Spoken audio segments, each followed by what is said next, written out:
Hello Acolytes and welcome back to the channel. In Star Wars A New Hope, our heroes were aboard the first Death Star, rescuing the Princess Leia from the clutches of Darth Vader and his Emperor. While Luke and Han were on their quest, Obi-Wan Kenobi had a mission of his own, and it was not simply to turn off the tractor beam. He snuck throughout the Death Star, lightsaber in hand, and finding himself on the same type of adventure he would have found himself on in his youth back in the days of the Clone War. Though, despite the similarities, this mission of his was much different. His goal was to confront Lord Vader once and for all, hopefully to destroy the Dark Lord of the Sith and keep him from continuing to inflict pain and suffering from across the galaxy, not to mention discovering Luke. Finally for Obi-Wan though, the time had come. He entered the hallway and was faced with the towering black shadow of his former apprentice and friend. The old Jedi and Sith crossed their blades once again for a final time. Although both combatants were unsure of the other, one thing was quickly becoming clear to the aging Jedi Master. He was hopelessly outmatched.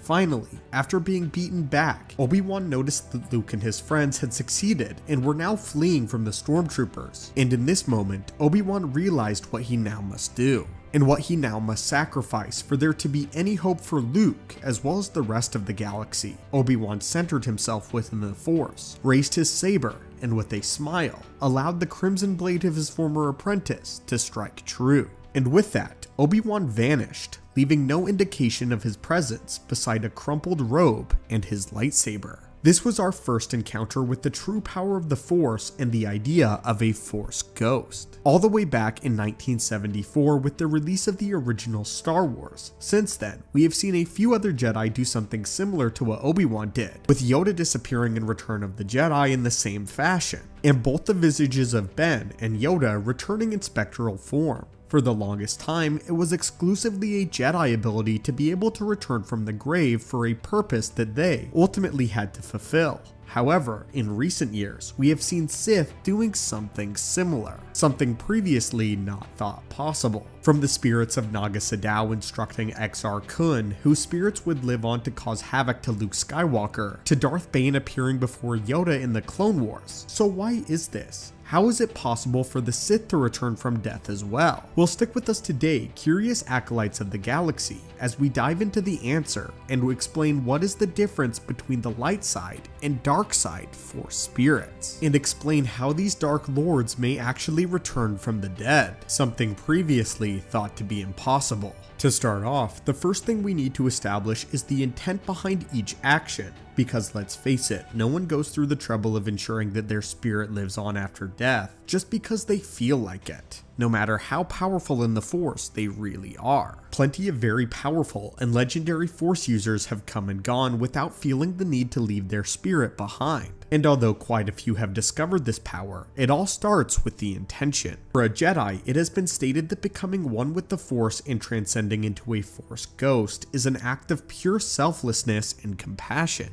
It is not a demonstration of power or just something that happens, which is why a Sith cannot complete this. Jedi do this because they desire to live on for a specific purpose. In the case of Yoda and Ben Kenobi, they lived on specifically to help Luke along his path as a Jedi Knight.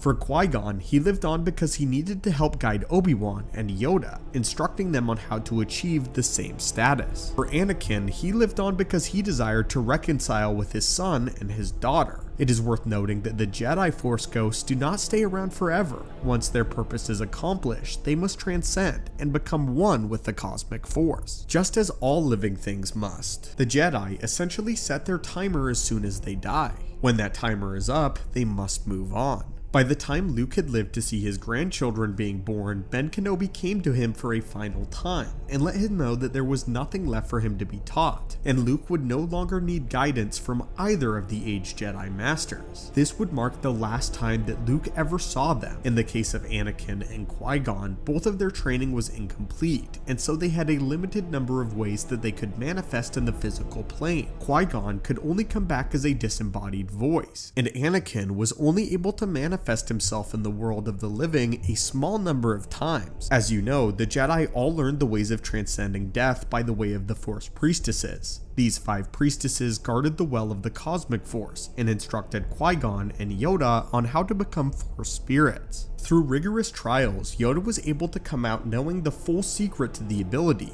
Qui-Gon, however, hadn't been able to complete his training, as he left midway through due to the Jedi obligations. This event took place just prior to the Phantom Menace, having never completed his training. It is because of this that he is only able to send his voice to those he had an attachment to. The way that the ghosts manifest is by sending their Force essence from a place called the Nether Realm of the Force. The Nether Realm is where all Jedi come to rest and have eternal peace within the cosmic force. Those who have achieved the secret know how to send their spirits from the Nether Realm back to the physical realm. Sith spirits, however, have a much different intent and method of returning. Sith spirits cannot achieve the Nether Realm, and some unconfirmed rumors even say that Sith are sent to a place of eternal turmoil and punishment known simply as chaos. As you may have already guessed, it wasn't so easy for a Sith to return from chaos. Because of this, the Sith turned to sorcery and other practices to be able to attach their essence to a specific place or object and curse it within themselves. Until someone comes to seek them out, they remain in a place of dormancy, forced to attach themselves to something that is not their true body.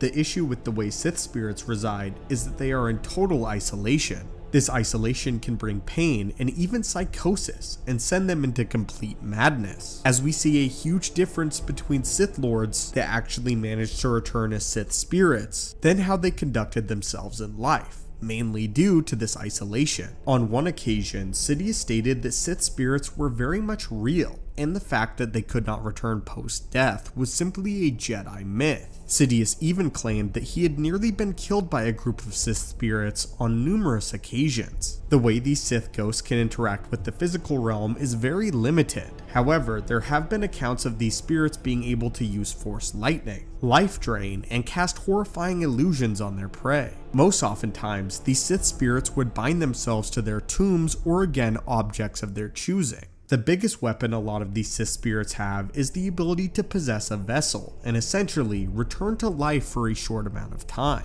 The Helmet of Mammon and the Scepter of Marka Ragnos are both very good examples of these things taking possession of their wielders. Sith desire nothing more than the selfish ambitions of conquest and domination. And some interesting speculations as to why they try so hard to have eternal life can ultimately be made. Many Sith throughout history have done truly horrific things in search of immortality. Many have claimed to have discovered the secret with only a few truly knowing it. Many Sith, such as Marka Ragnos, Exar Kun, Friedan Nad, and Naga Sadow, all chose to prolong their life by attaching their spirits to cursed objects or holocrons, waiting to be awakened in the future so that they could operate through the living to corrupt the galaxy once again. Other Sith Lords, like the immortal God King Darth Endedu and Darth Bane, used the ability of essence transfer, also known as dark transfer, which allowed them to send their spirit into a new vessel entirely. But why did they desire immortality so badly? It seems as though this is the ultimate goal for many Sith. There are two theories we can take from.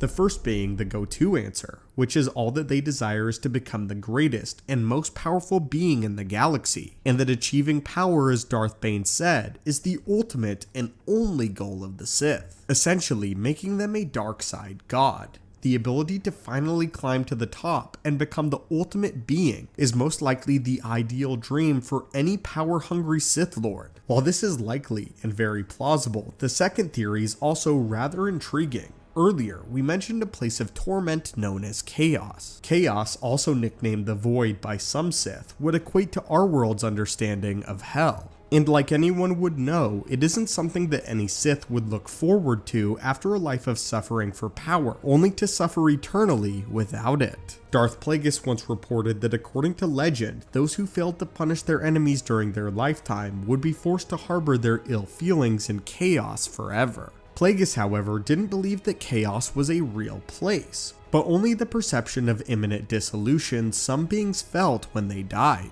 In Plagueis' opinion, only stronger minds who refused the loss of their identity would perceive this pain. He was, of course, proven wrong by the fact that a few Sith spirits such as Marka Ragnos and Sidious were summoned from Chaos by the artifacts that they had used in life, therefore proving that Chaos is in fact a real place in Star Wars lore, and is where these dark spirits ultimately go. Perhaps the Sith actually know of Chaos, and are desperately searching for the answer to prolong their post-mortem judgment. By postponing this judgment, they could continue to gain power, and not have to ultimately pay for their wrongdoings. So Acolytes, what did you think of this explanation? Did any of you ever wonder about the difference? Comment your thoughts down below. And as always, may the Force be with you, and have a great day.